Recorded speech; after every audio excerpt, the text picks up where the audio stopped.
This is Jyoti Kumar, Professor of Commerce, Mizoram University. I have been in this university for the last 17 years, and I have over 35 years of teaching experience in higher education institutions. Earlier, I had worked in a college, VRS and YRN College in Chirala, Andhra Pradesh, for nearly 20 years.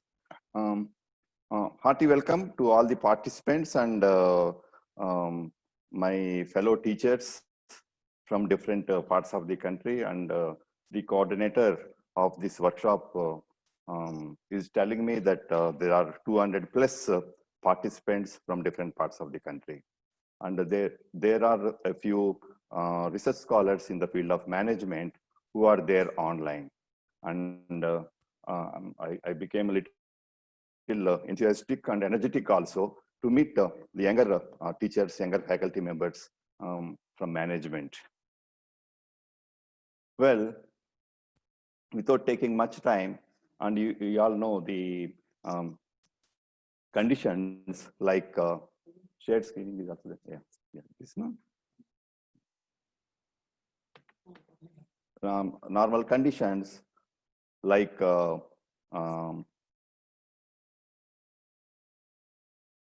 I'm going to spare some 15 to 20 minutes time towards the end of the session, for interaction purpose, and whatever questions and whatever ideas you have, I request you to mention in Q&A box. So towards the end, I will try to take up certain questions for discussion. Well, this is it's okay. This is a topic. Dr. Amit Kumar, he gave me this particular topic, attitudes and values, and being the students of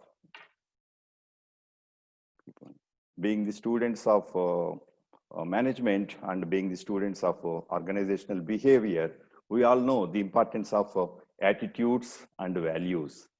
But this is a faculty development program, and the main objective of this workshop, 5-day workshop, sponsored by AICTE, popularly known as Atal Initiative. And the main purpose of this workshop is to improve ourselves as faculty members in the interest of the higher education institutions and also in the interest of the nation. So I want to relate this particular topic, attitudes and values, to our own field, higher education system. Nowadays, if you open any newspaper, national level or regional level newspaper, whether it is English or regional languages, you find 1 or 2 articles on higher educational system and the problems and challenges faced by higher education system in the context of NEP, National Education Policy 2020. Hope being the main stakeholders of higher education system, the faculty members who are online must have read this particular important policy document, and which envisages the vision of higher educational system and educational system as such in the country. So, attitudes and values, a case study in relation to creating and sustaining motivated, energized, and capable faculty in the context of NEP 2020. So why I have used this particular phrase, motivated, energized, and capable faculty? Please remember, this is not my own, this is not the phrase coined by me. This is not my own phrase. This is the phrase I have taken from NEP document, National Education Policy document, page number 38 or 39. If you see those pages, they spared certain ideas about how to create. They're not saying we don't have motivated, energized, and capable faculty now. We are motivated, and we are energized, and we are capable faculty. There are motivated faculty, energized faculty, and capable faculty in higher educational system, no doubt about that. But how to sustain this particular human resource and how to attract the best people, highly talented guys to higher education system in the position of faculty. So this is a big challenge, and unless there is a capable, motivated, and energetic faculty, I don't think it will be possible to realize this particular vision document, NEP 2020. Well, this is the main contents.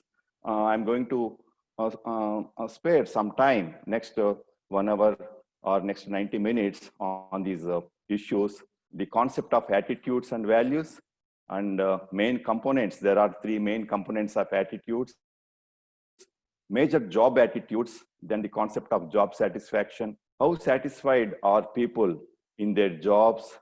Then we will take up our own case, like the case study relating to motivated, energized, and capable faculty. Then major job satisfaction facets. Then is money a motivator? Then let us try to apply 2 motivational theories to our own field, that is Maslow's need hierarchy and Edgeberg's 2-factor model. Then the 5 core values which we need to imbibe to become better teachers.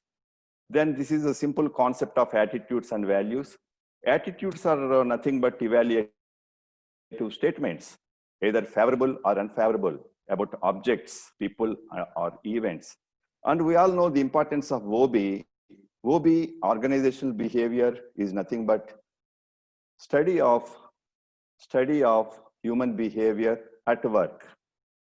I'm not bothered about your attitudes toward Prime Minister and your attitude towards the government, and I don't bother about your attitude towards any other thing which is outside the purview of your workplace. But why when we have taken up attitudes and values, here we are very much concerned about our attitudes and others' attitudes, and also their values and our values in terms of our workplace. And normally we tend to have attitudes towards various things. It may be people, it may be objects, or it may be events. And many times we possess either favorable attitudes or unfavorable attitudes. Favorable attitudes are nothing but positive attitudes, whereas unfavorable attitudes are negative attitudes.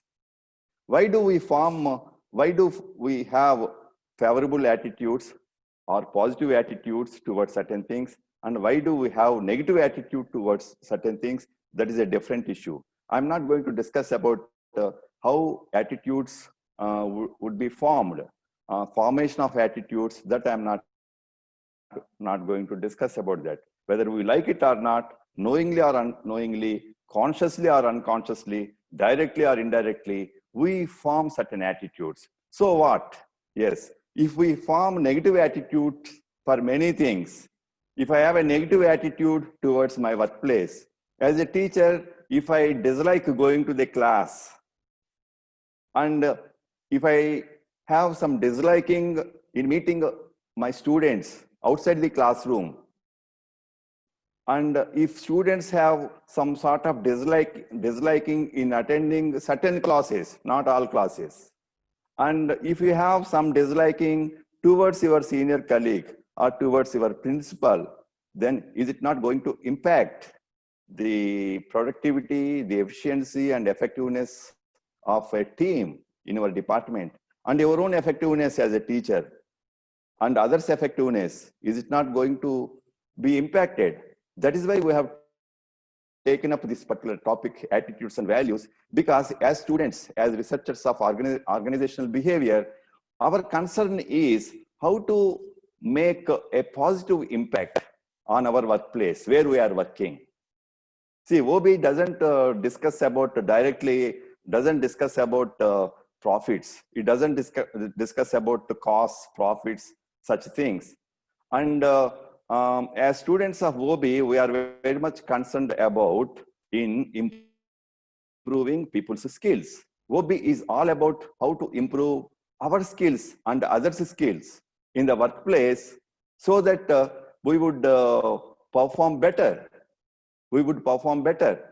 So human skills, so it is not about OB is not about improving one's technical skills. It is not about improving one's technical knowledge, like how to prepare a tally, or how to prepare a tally, or how to operate your computer. It is not about improving one's technical knowledge. And it is also not about improving one's conceptual knowledge.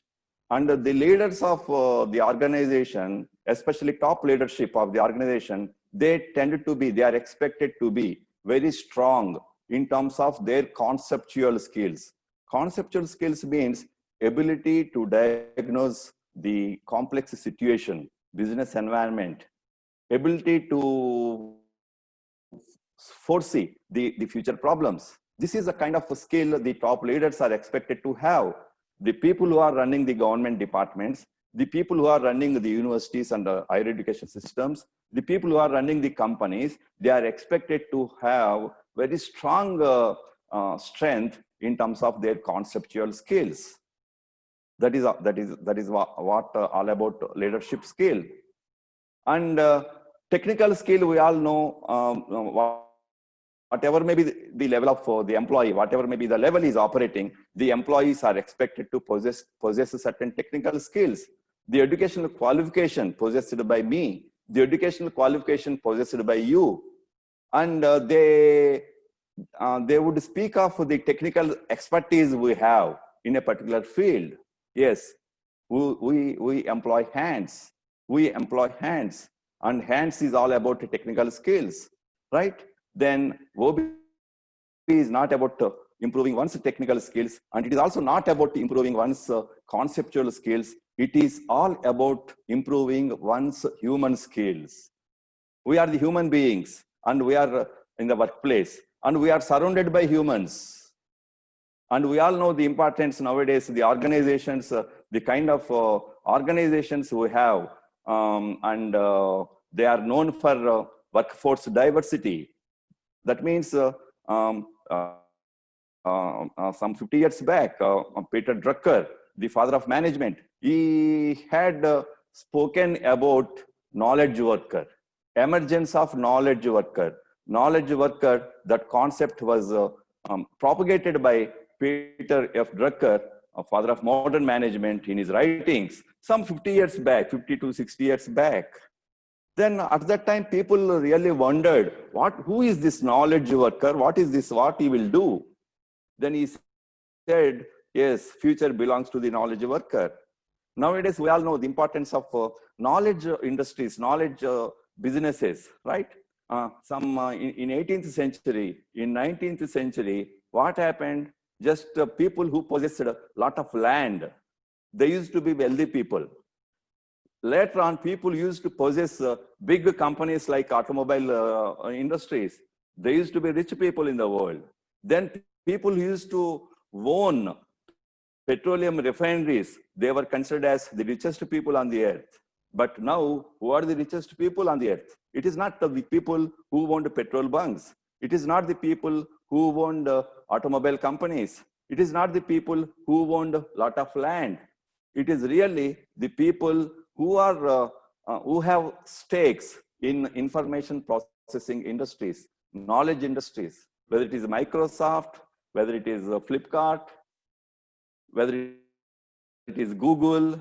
What is that they are producing? Not a physical product like a car. Not like they don't own any petroleum pumps. But why we are talking about always these type of BPO, business process outsourcing, has emerged as a big sector. Some 40 years back, we never heard about this particular thing. When I was a student of BCom, no one told me about BPO, business process outsourcing, KPO, knowledge process outsourcing. But now we love our children. We love our colleagues' children. If they work in these businesses, we call them sunrise industries, right? Expected to have very long and bright future ahead. So when people are working, our younger people, our younger students are working in these BPO and KPO or IT companies, software companies, what is that they are doing there? They are simply generating knowledge. They are simply processing information.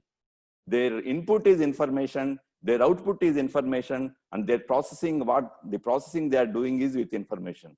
So now this is the workplace reality.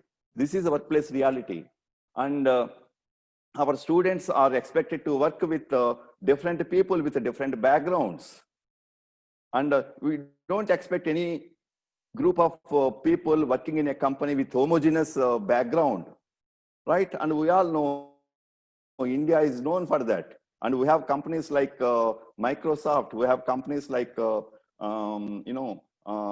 Google, and the top people, Sundar Pichai, or, we have people like that, they are the owner, they are really leading, they are really providing leadership, they are playing leadership roles in different types of companies. Satya Nadella or Sundar Pichai, who are they?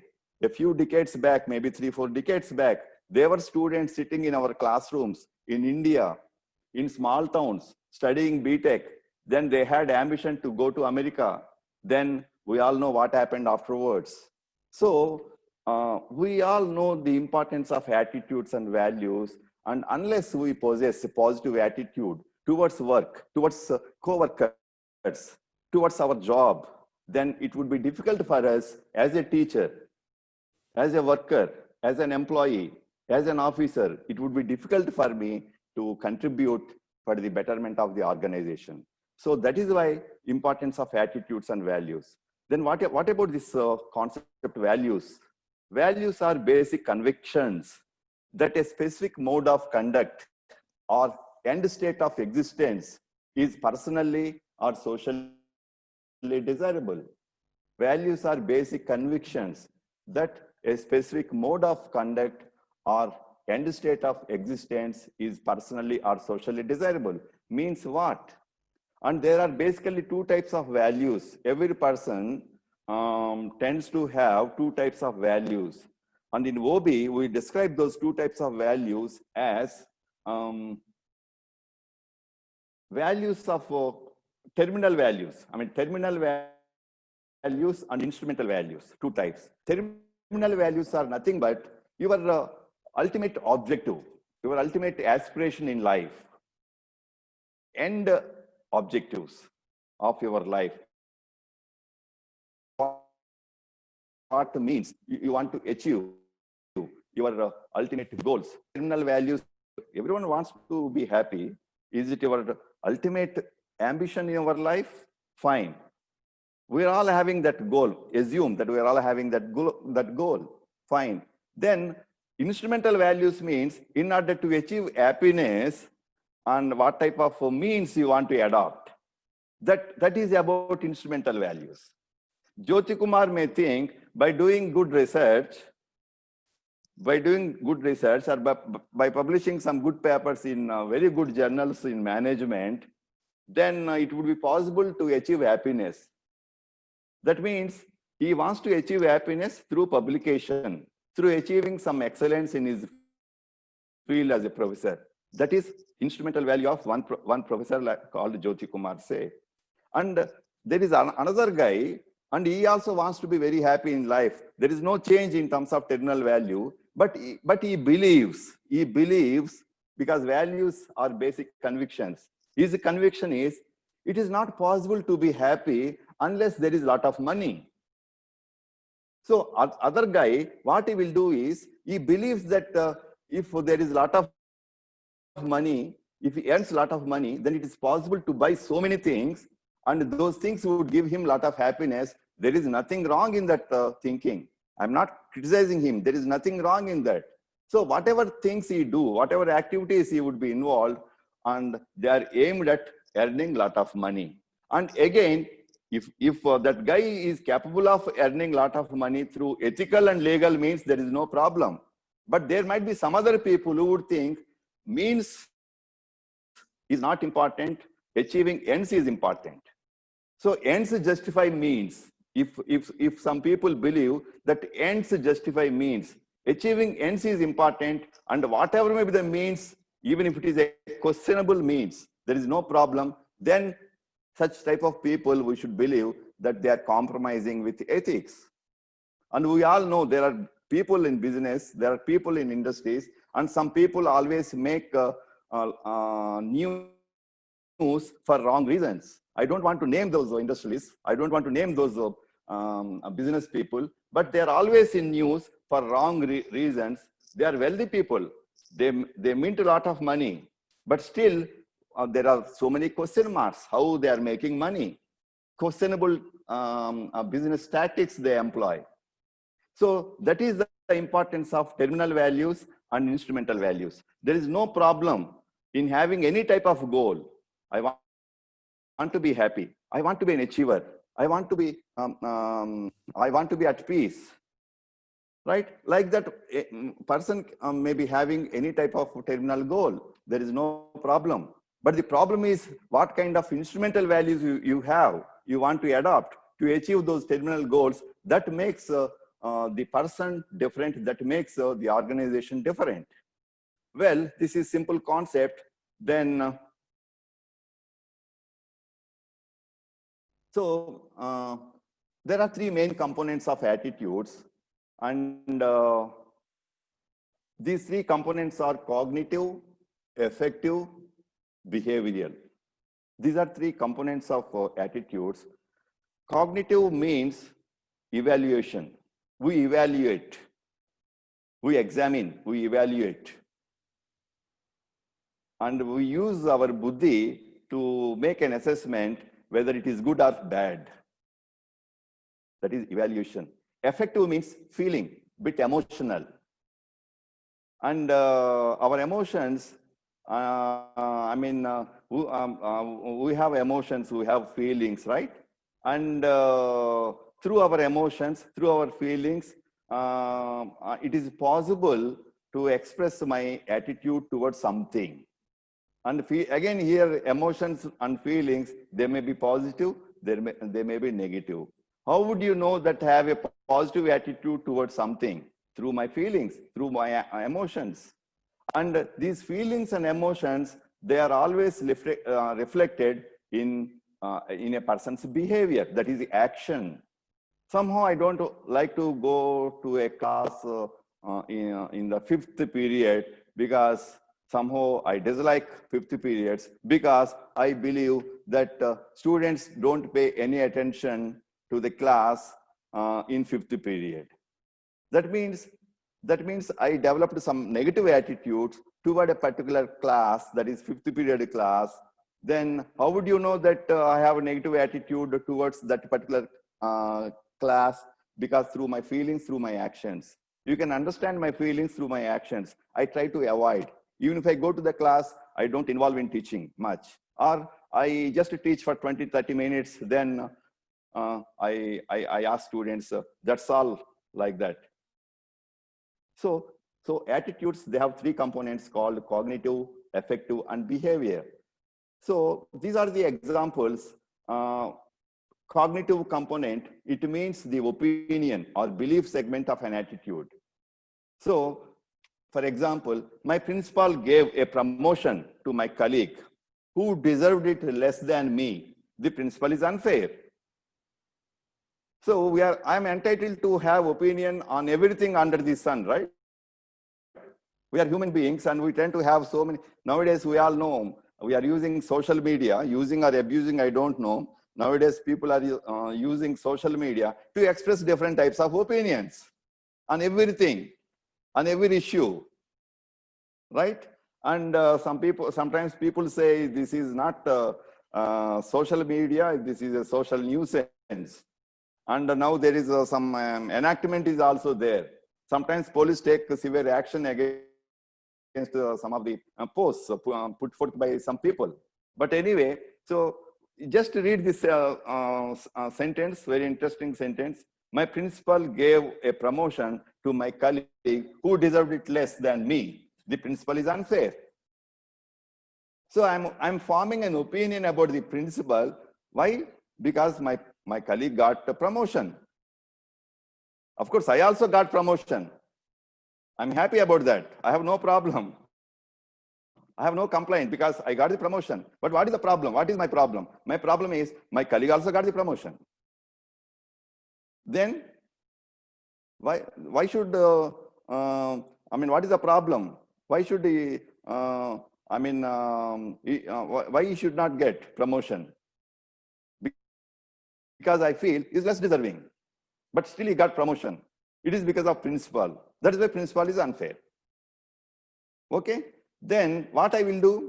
So the emotional or feeling segment of an attitude. Then I start disliking my principal. I already disliking my colleague. Now I started disliking my principal from today because my colleague got promotion. Okay, then what is the behavioral component? Action. I want to show it in the form of action. If it is up to your feeling level, it's fine.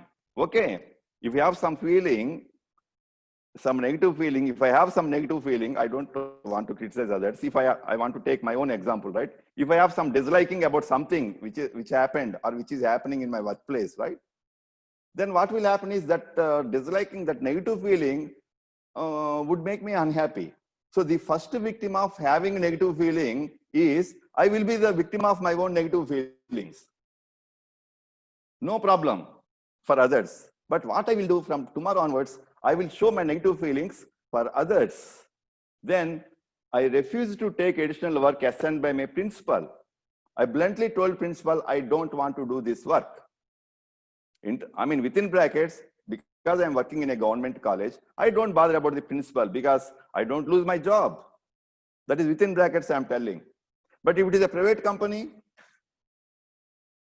still I don't like principal, but in private company, I don't want to show, if it's a private school or private college, I don't want to show my negative feelings in my action because I love my job very much and there is no job security.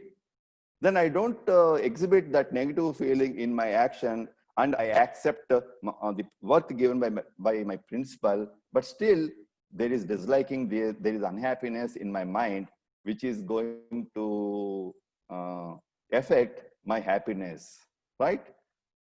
Well, then these are three major job attitudes, job satisfaction, job involvement, and organizational commitment.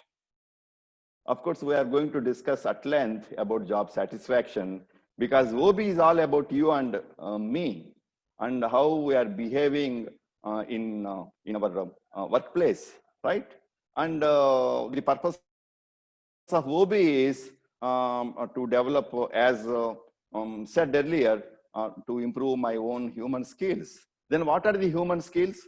For example, my communication skill. And we all know the importance of communication, especially in teaching, right? I have a lot of knowledge, but I'm not very effective in communication and very difficult for me to deliver, to fulfill my responsibilities as a teacher, as a professor, if I'm not very good in communication. It may be oral communication or it may be a written communication. So job satisfaction, job involvement, and organizational commitment, these are three major job attitudes. Then what is job satisfaction? Job satisfaction is a positive feeling about a job. Then you just ask yourself, are you a happy worker? Are you a happy teacher? Just please ask yourself, are you a happy teacher? Yes? On a 5-point scale, 1 low, 5 maximum. Where would you place yourself on a 5-point Likert scale? Likert, you know, Likert scale we normally use in measurement of attitudes, in measurement of job satisfaction. We use a 5-point scale or 7-point scale developed by Likert, right? Job satisfaction is a positive feeling about a job. Then job involvement, it's a deeper, if a person is having a deeper level of commitment towards his job, then we call it job involvement. Job involvement measures the degree to which people identify psychologically with their job. 2 persons are working, two masonry workers are constructing a wall. Just go to one masonry worker and ask him what is that he is doing. If he says, my job is very routine job, just brick by brick. Last 20 years, I'm doing the same thing. I collect the brick and brick by brick, I construct the wall. Yes, he's doing exactly the same thing, but he says it is just a routine job I'm doing last 20 years, and next 20 years also I will do the same routine job. But the other masonry worker, when you ask them what is that he's doing, he's also doing the same work, but you know his reply? He says, I'm a constructor of a building.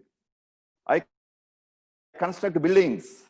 I'm providing relaxation to people by constructing beautiful, and I'm in the process of constructing buildings. I'm constructing this city. So if the city is beautiful, if these buildings are beautiful, if this road is beautiful, it is because of me. That is what he defined his job like that. He has defined his job is like that. But these two employees are doing the same job by standing side by side last 20 years, but their vision about their job is totally different. That means the second guy has job involvement. That is why he's looking at a brighter side of his job. He's looking at a brighter side of the job. Nothing wrong. Some top man, he told, even if I want to become a sweeper, there is nothing wrong. There is nothing wrong in that. By becoming a sweeper in the city, there is nothing wrong in that. But my goal, in that case, my goal would be, I want to be the best sweeper in the city. So what kind of involvement, what kind of psychological attachment, what kind of attitude you have towards your job, that matters. Then the third one is organizational commitment. Every person working in a college, every person working in a university or organization, they may not be having the same degree, the same level of organizational commitment. But there are people, maybe 20% of people, or even less than 20% of the people, you identify some people and you would say, if these people are not there in this company would collapse. If we ask some in-depth interview with the MD of the company, personally, he may not say public, or sometimes they don't hesitate even to say public. They would say, I can work with anyone in this company, there is no problem. But if these 4 or 5 people are not there, or some 10% of employees they identify, if these people are not there, then very difficult for me, I can't run this company. That means according to that MD, according to that chairman, and he is believing that these are the guys who have a high degree of job satisfaction, high degree of job involvement, and they don't hesitate to work for the organization. And we have in our what is that? Self-assessment appraisal, right?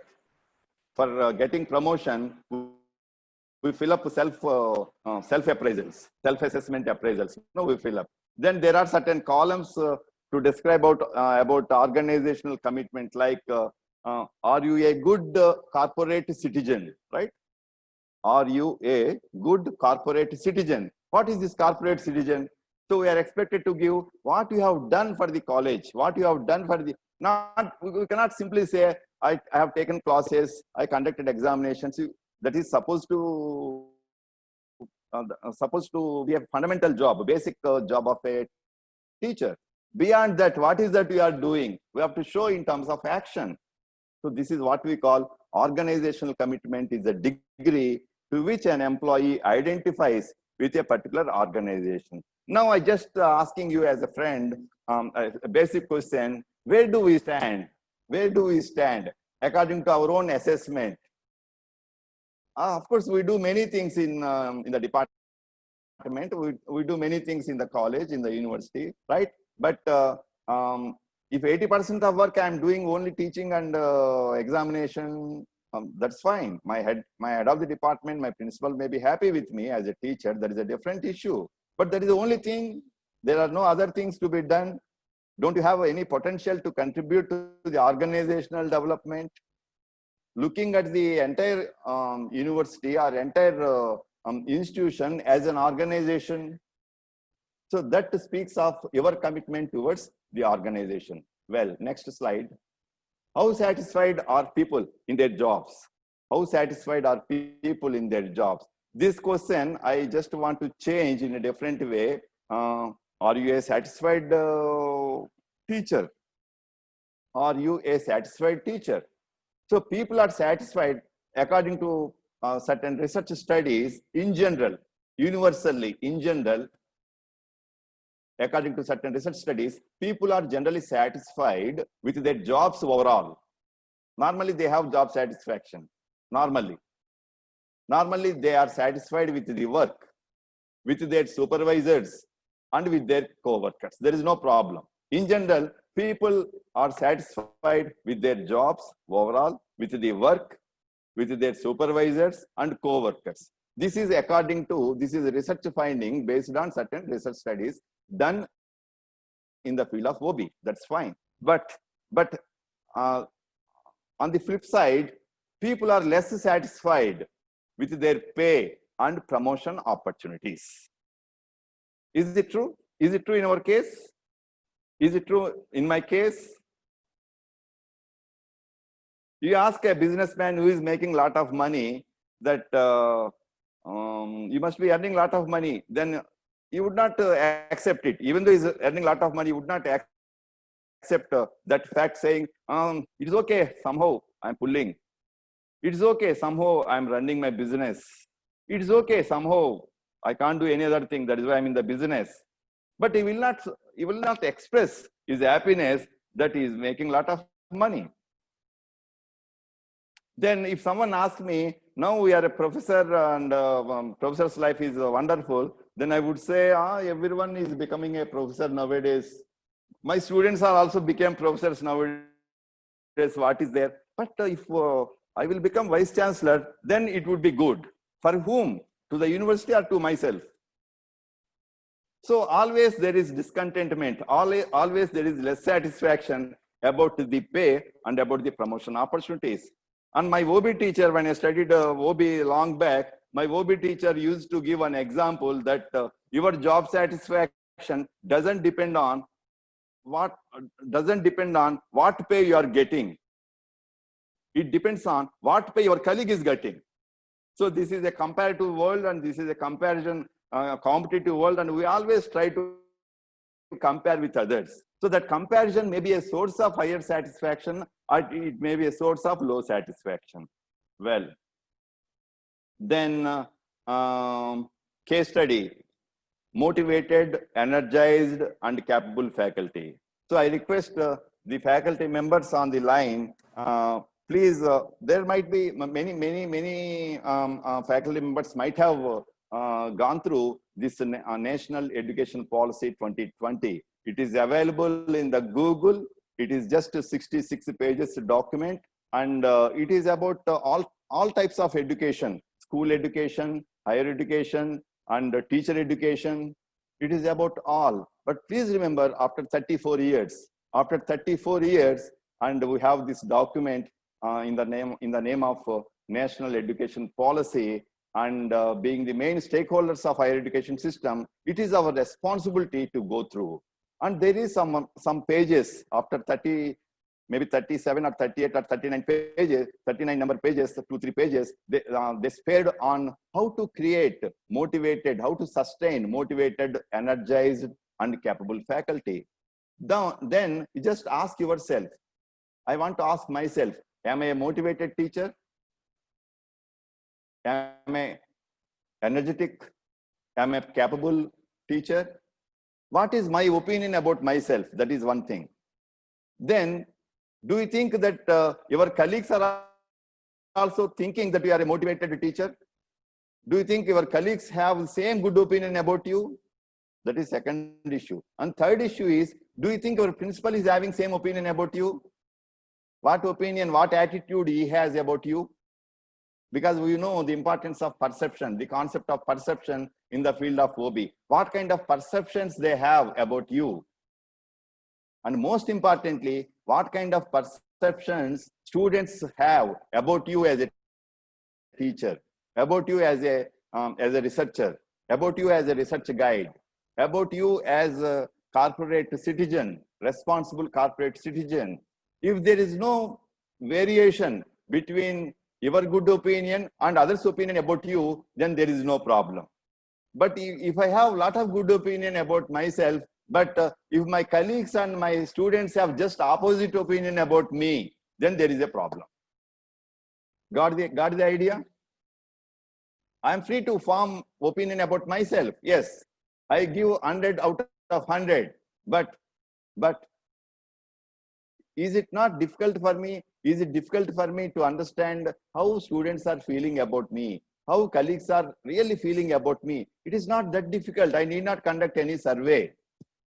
Without conducting any survey, on record they won't say anything. But even then, it is not difficult for me to understand my colleagues' opinion and my students' opinion about my performance. So that is very much important. So how to create and sustain motivation, energy, and capability? Well, next one. Are you satisfied with your job? And what causes your job satisfaction? Are you satisfied with your job? What causes your job satisfaction?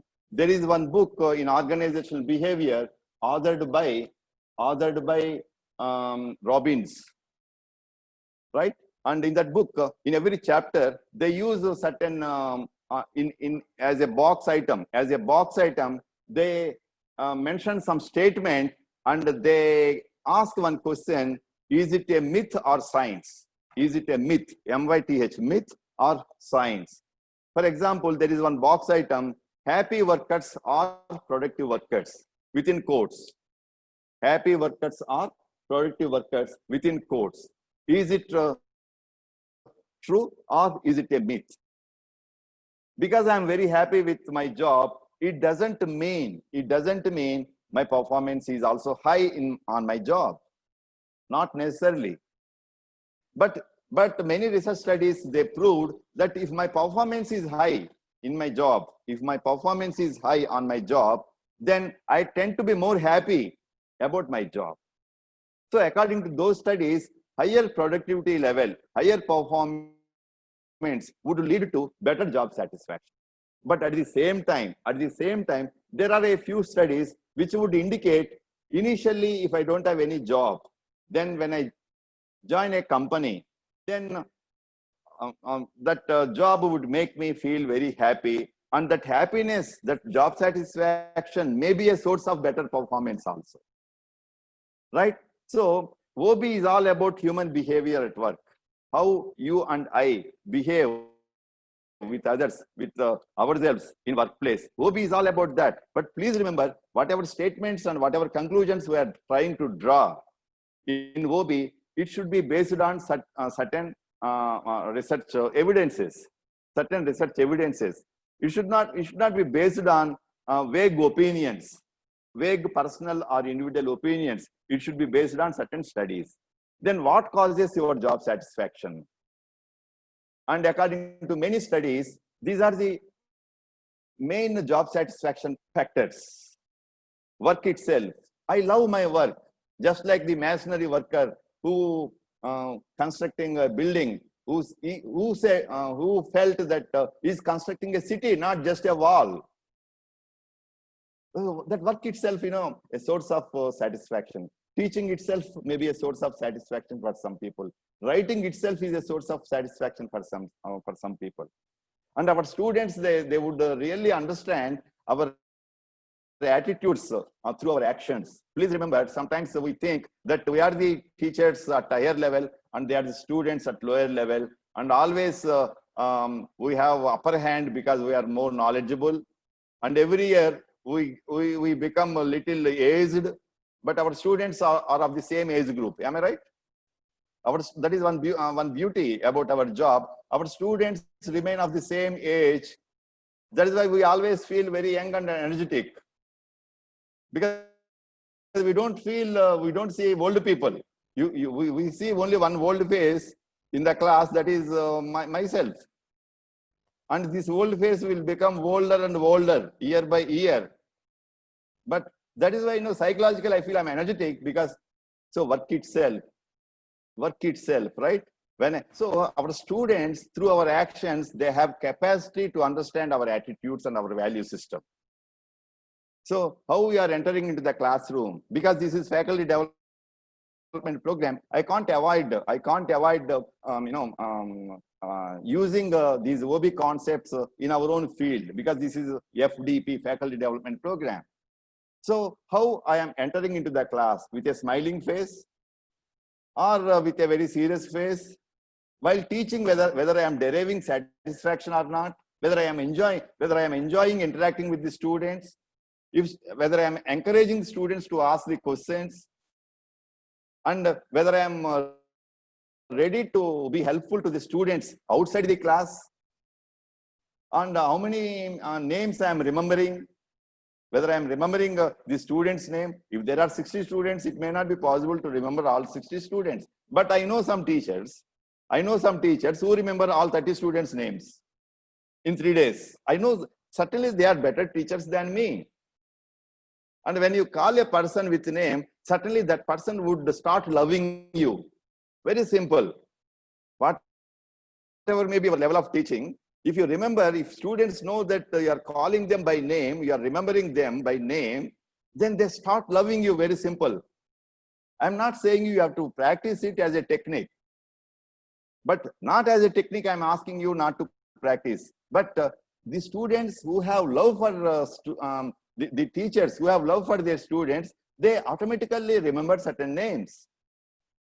Then pay is very much important. Pay is very much important. One source of, we'll discuss about whether money is a motivator. Maybe there is another slide. Advancement opportunities. You want to retire as assistant professor. You joined as a lecturer some years back, and you want to retire as a lecturer only. And new educational policy, it says, if there is a capable faculty member with proven record, with a good publication record, why don't we give him fast track promotion? They have used these words, fast track promotion.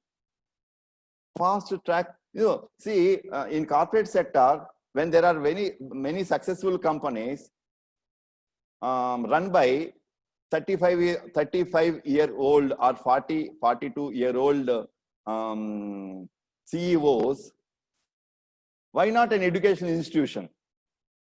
This question is raised by National Education Policy. And in HRM, we always study merit versus seniority.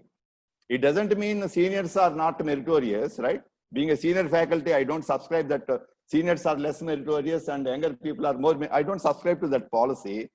But if there is a meritorious candidate among the juniors, just because he's not having experience, is it fair to keep him like that only without using him for the benefit of for the betterment of the college? When a 35-year-old person is becoming a COV of a bigger company, why not a 40-year-old lecturer would become a principal of the company? Do you think only principal who has to retire in next 6 months should become a principal? Always? I know there are some colleges, they don't get a principal whose tenure is more than 2 years. Last 10 years it is happening. Maximum tenure 1 year. For every 1 year, a principal is getting retired. And what type of commitment a principal would have if he knows that he's going to retire in next year? So this is one question. Advancement opportunities, supervision. Now, advancement opportunities, nowadays we all know it is possible to become a professor even in the college. In Mizoram, we are practicing it. There are many colleges in Mizoram, many government colleges where you find many professors. So it is possible under a career advancement scheme now in our profession, it is possible under CAS to become a professor in 14 years, 13 to 14 years time, provided you fulfill certain requirements to get promotion. Then co-workers also, see, there is one proverb that you cannot select your parents and you cannot select your colleagues. You have to bear with them. You have to bear with them, right? You cannot have a complaint. Don't try to have complaints about your parents and don't try to have complaints about co-workers. You have to coexist with them. In workshops, I used to tell my colleagues, my younger colleagues, that don't think you are you are leading a wonderful life with your family. In 21st century, I know we have many families.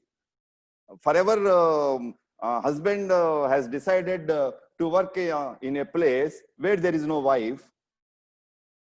And wife also decided to work in a different state where there is no husband. And children, they go to America for higher studies. And this is the family concept. Okay, this is the family concept in 21st century. But please remember, you are really,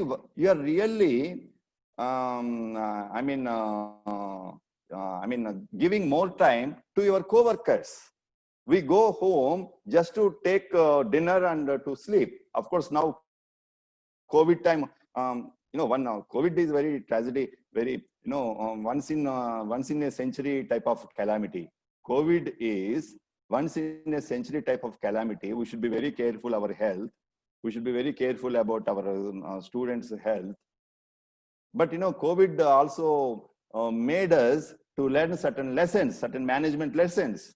What is the management lesson? Instead of asking 40 students to sit in a class, it is possible to interact with 200 participants like this without much cost. So that is a lesson. And I was scared of touching computers and for video conferences some 9 months back. And how many people, how many teachers, they know about Zoom and Google Meet and Google Class some 1 year back. But now we are forced to learn all these things. Now, so colleges used to ban mobile phones. We used to ask students not to bring a mobile phone in the campus to the classroom. But now mobile phone has become a classroom. If there is no mobile phone, there is no class. So there is a change. So why I'm giving this example is your co-workers play a very important role. And nowadays, just my colleagues, when I conducted a meeting last week through Zoom, and after meeting is over, they made an interesting request for me, saying, "Sir, even if there is no agenda, even if there is no official business issues, please conduct a faculty meeting once in a week, every Friday, because we are missing our colleagues. Our students are missing us very much." Positive news. Okay, positive. The word positive has become negative nowadays, no? So the positive news is 20 days holidays, 2 weeks holidays, unexpected holidays, people enjoy. But if it is 2 years, if it is going to be 1 year, 2 years, really they are missing campus life, they are missing fun. So please respect co-workers. Please don't undermine co-workers. Co-workers would be a great source of dissatisfaction. We should handle them care. Well, then this is another factor. Is money a motivator? Yes, money is a motivator when I don't have a job. So here are certain interesting findings about this. Pay does correlate with job satisfaction and with overall satisfaction to some extent. So in this finding, in this research finding, to some extent is very much important. To some extent, money is a motivator. Money is a motivator when I don't have a job. Then I am ready to do any job because I need money. I don't bother about other things. I need some money, livelihood. So then when I get a job, then I will be very happy, and I try to contribute. I try to do justice for my job. How long? Till my retirement? Till my retirement? Once my probation is over successfully, then I start comparing my pay with others' pay. I start thinking, if I put this much work, still I'm not getting any promotion, why don't I apply for some other companies where for the same type of work, I get more pay? I tend to change the companies. I try to change the places. Sometimes I like to change. Nowadays, the present generation idea is we teachers still, the old teachers like me, they want to retire in the same place whole life. We feel that is settlement and stability. But nowadays, the younger generation's attitude is totally different. They want to try new things. They want to experiment. They want to learn new things. They want to take risk. And they don't hesitate even to leave the country. That is what happening nowadays. And because of COVID, there are problems of mobility nowadays. But that is the kind of attitudes the younger generation have towards work, towards job. Then good benefits do appear to satisfy employees, but high pay levels much less so. This is another finding. In many organizations, employees tend to be very happy because of certain benefits. Here, good benefits doesn't mean monetary benefits. Here, good benefits, mostly they are non-monetary benefits. Like, we all know the corporate world, we all know what type of, how much investment they make to make their employees quite comfortable. Transportation facility, good food, healthy food, taking care of their children, humane approach. Even if company is making, there are certain group of companies like Tata's, right? During COVID also, hardly we come to know that employees of Tata group of companies lose jobs because of COVID. There are certain employers, we call them model employers. They take care of, they don't bother about money. They don't bother about their profits and profitability. They take care of their employees. Employees come first, customers next. That is the title of a book. Employees come first, customers next. So if Mizoram University is taking every care of me, then I am ready to take every care of my students. Internal customers and external customers, internal marketing and external marketing. We know the importance of this. So give utmost importance to your employees, then your employees will take care of the external clients, external customers. So this is one important finding. I know there are colleges without a good library. There are colleges without good washing facilities. Even I know in this country, there are girls who were forced to discontinue their studies for want of toilet in the school. And that is a research finding after 50 years. After 50 years of independence, there are certain research findings, and those research findings say that one of the reasons for dropout rate for girls in India is there are no toilet facilities in the school. And we took 50 years time to find that fact. Very unfortunate. Even new education policy also, they have mentioned about these things. I'm not criticizing anyone, and I'm taking points only from new education policy. These are the points mentioned in new education policy. So one of the methods of creating motivated and happy workers, capable faculty is they're asking higher education institution to take care of these benefits. Good benefits means working conditions, spacious classrooms, good benches, and the digital environment. Now digital environment is playing very important role due to this COVID, right? So then third one is, what motivates us is not necessarily the same as what makes us happy. These two are different. Happiness is different and motivation is different. Happiness, so there are certain things in Edgeberg motivational theory, we are going to discuss about that. We need to do certain things to make our students happy, but it doesn't mean they will be motivated. If we want to make them motivated in their studies, we have to do certain other things. And Edgeberg calls them motivators. And those who want to make them happy, we call them maintenance factors or hygiene factors. And same is the case with teachers. Then personality also plays a role. What is this personality?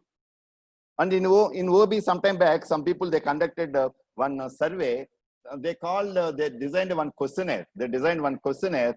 In that questionnaire, they asked certain questions to know about people's workers' level of satisfaction, kind of attitudes towards certain things. The questions are like this: do you like roads in your city? No. Do you like neutral objects not relating to work? Do you like weather in your city? No. Do you like cars in your city? No. Do you like India's neighbors? No. Do you like mobile technology? No. Then final question, do you like your name? No. At least one thing we love is our name, right? So personality plays an important role. There are certain personalities, there are some people whose personality is negative. They don't like anything about anything under the sun. Then you cannot create any job satisfaction among them, and you have to bear with him. If it is a permanent job, you have to bear with him till his retirement, because they're always unhappy. They're always unhappy because their personality is basically negative. And please be away from those people, not because of COVID, because they have capacity to spoil your mood and your mind. Please be away from. And if such a negative personality becomes a teacher, it is very unfortunate thing, and many generations have to suffer.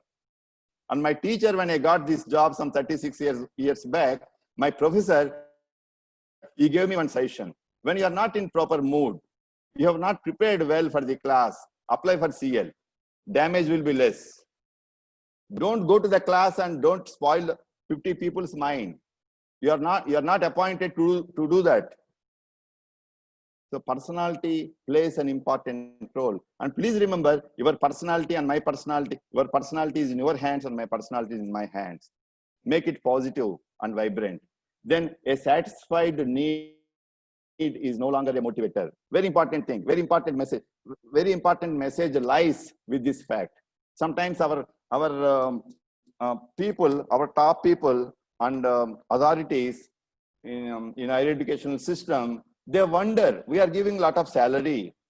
Every time we are increasing salary, but still there are no results. We are doing this and that. We are spending a lot of money, but people are not motivated. That is a general complaint of the employers about their employees. But answer lies, for their complaint, answer lies in this research finding: a satisfied need is no longer a motivator. Okay, then application of, I will try to conclude in 3 minutes. Then we will go for question and answers. Questions are there? I didn't see. Questions are there? Few questions. Okay. So then we all know Maslow's need theory and Herbert's theory of motivation.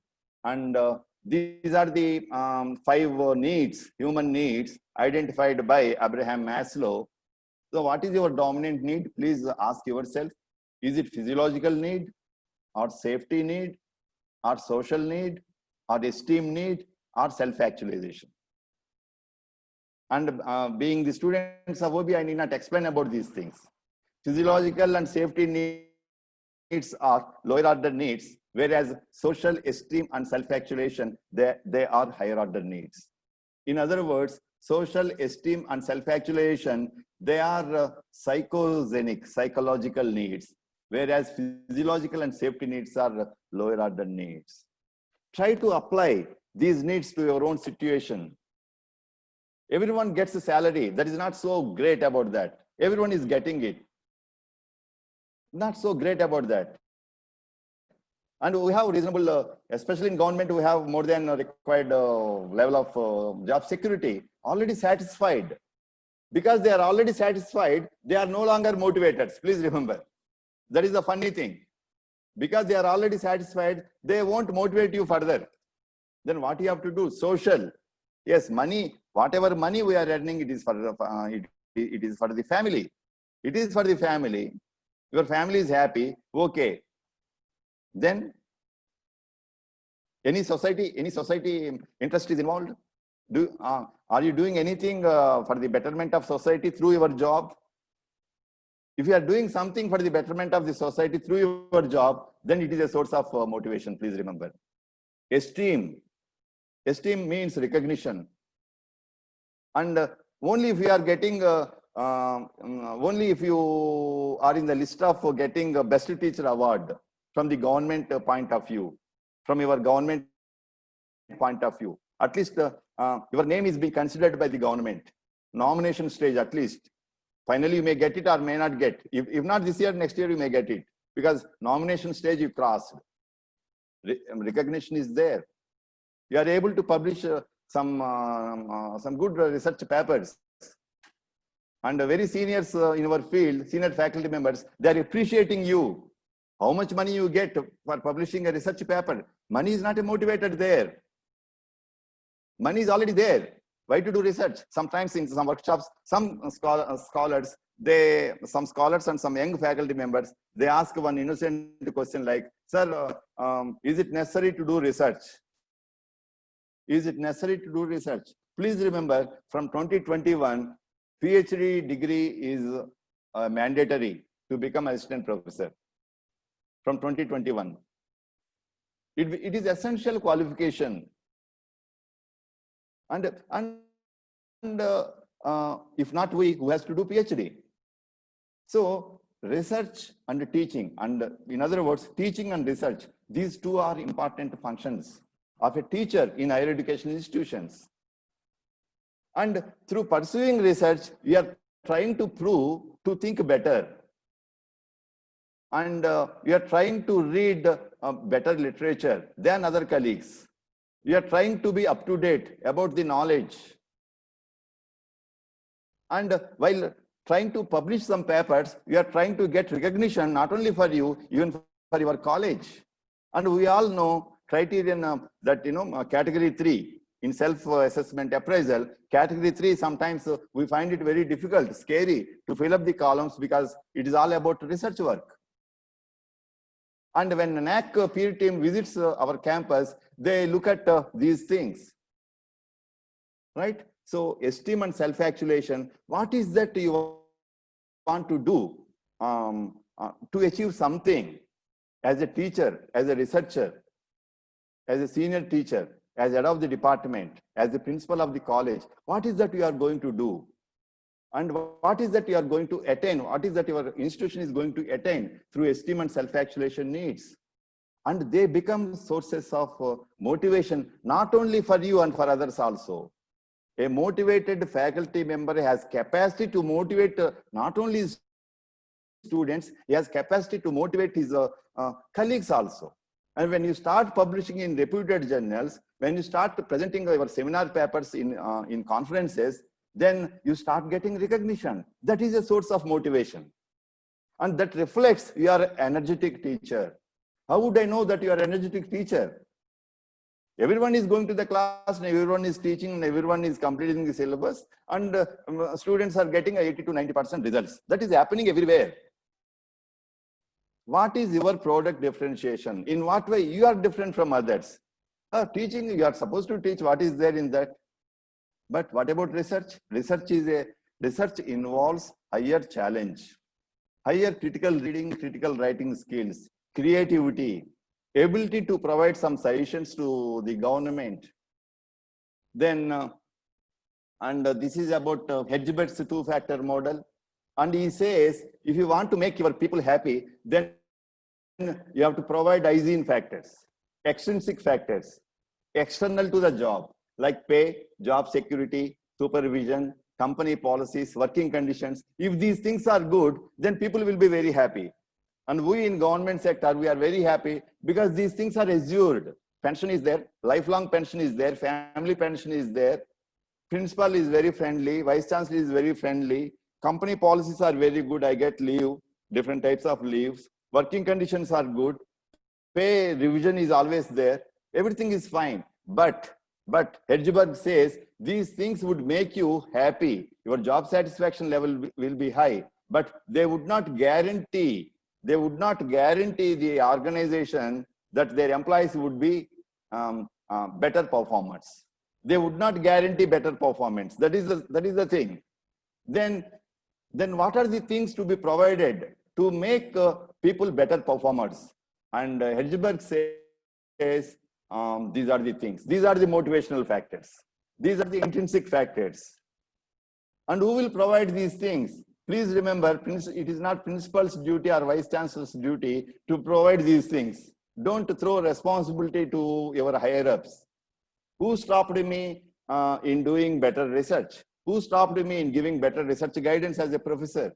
As a professor, if I'm very much happy with my position and my pay and my seniority and everything, but if some colleagues like Dr. Amit Singh, if they see my biodata, if I have not published any good articles in good journals last 5 years, then openly they may not say, but internally they would say what type of professor he is. When assistant professors are publishing good papers in good journals, this professor has not published at least 5 good articles in last 2 years. Then what about my reputation? What about my self-esteem? What about my recognition? And if my vice chancellor feels that I'm not taking up any responsibility for the development of university, and if I'm not exhibiting any organizational commitment, if that is the opinion of my superiors, then they would conclude that he is not a motivated guy. Very difficult to motivate him. Achievement, sense of belongingness. So please remember, you try to achieve these things, possible for you to achieve these things through quality teaching, innovative teaching, quality research, innovative research, right? Then this is my last slide. Teachers need to demonstrate 5 core values. This is also not my own, based on some research findings. Integrity, sense of hope, sense of urgency, continuous self-learning, mutual respect and responsibility. And they influence each other. Please remember, they influence each other. There will be some overlapping also. And who would know that whether I am integrity or not as a professor? Who would know? My students know. My co-workers know. My employers know. The society knows. When I'm working more than 10 years in a place, they know about integrity. And I need not show any certificates that I'm a guy with integrity, right? People know around me. And teachers are like brand ambassadors for a college and for a university. Sense of hope, and especially during COVID times, we should try to create a sense of hope and sense of optimism in the minds of our students, because students' minds are always tender. Sense of urgency.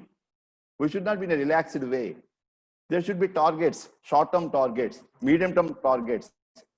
Whether I have any idea to publish a paper in next 3 months, whether I have any idea to provide, to make our students submit his thesis next 1 year, sense of urgency should be there. Continuous self-learning, very easy to outgrade nowadays, thanks to these online platforms and Swayam platforms, right? Online courses. It is very easy to make myself outdated because a lot of data is available and all those resources, e-resources are accessible to our students. If students feel better, I spend some time with net in Google Guru, right? Google is often known as Guru, global Guru, right? If I spend some time with Google, I get more knowledge than sitting in the class. If my student is feeling like that, it is not my student's fault, it is my fault. Then mutual respect and responsibility, respect everyone, then you get respect. And this is the quotation which I like, given by Malala: one child, one teacher, one book, one pen can change the world. And she is the girl who stood up for education and was shot by a terrorist. So this is just I want to share my ideas, and if there are any questions, I'm ready to take up certain questions. Thank you very much. And if you want to have any contact with me, and you are free to give email and I will respond. Thank you very much. Thank you so much, sir, for delivering an excellent lecture and motivating us. And whatever the guidance you had given under the new education policy, we will try to adapt, we will try to follow. And rightly you had pointed that without that hard work and without following the direction that you have showed, it is very difficult to be a motivated and excellent teacher. Thank you so much, sir, for your very exciting speech. If any questions, yes. One person asked that happiness, he is Dr. Ananjay Sharma from Hyderabad. Okay. Happiness is the workplace, is influenced individual mindset. Please highlight something on this. So it's happiness at the workplace is influenced by individual mindset. Yeah. So And Ajay Sharma, I met you sometime back. Happy you are here. Yeah. I think I examined your thesis for PhD, right?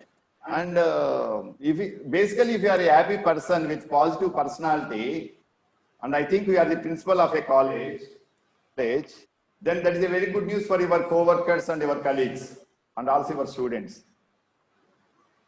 So when you have happiness, what is that you have, it will be shared with others. But unfortunately, if you have unhappiness, then same unhappiness you would share with others. So personality plays an important role. I don't know whether I answered your question or not. Yeah, no, sir. And sir, one more question is from Salmali Gadge. Okay. What are the strategies companies should use to motivate the employee? Yeah, they are spending a lot of money to find answer for this question. Question is very simple. Answer is not that easy, and actually what I feel nowadays is, in order to survive, in order to succeed, in order to prosper as an employee, it is my responsibility to motivate myself in my own interest. That company will also be prospered. Got the idea? Okay, I try to give a very simple answer because Yes. that is a very big question. It is not a simple question, it is a very big question, right? And answer is not that easy to give. It requires one more session actually, right? So that is a big issue actually nowadays. How to motivate others is a big issue in OB. Most of the participants, they are appreciating your lecture and they understand this very well. So we are so thankful for delivering a great lecture, sir. And we will try to end the session, this session here. And next session will be started at 12 noon, 30 minutes break. And after that, we will come here again. And speaker will be Professor Bhartendu Singh from the Department of Commerce, Mizoram University, Aizawl. Thank you so much. We will meet again at 12 noon.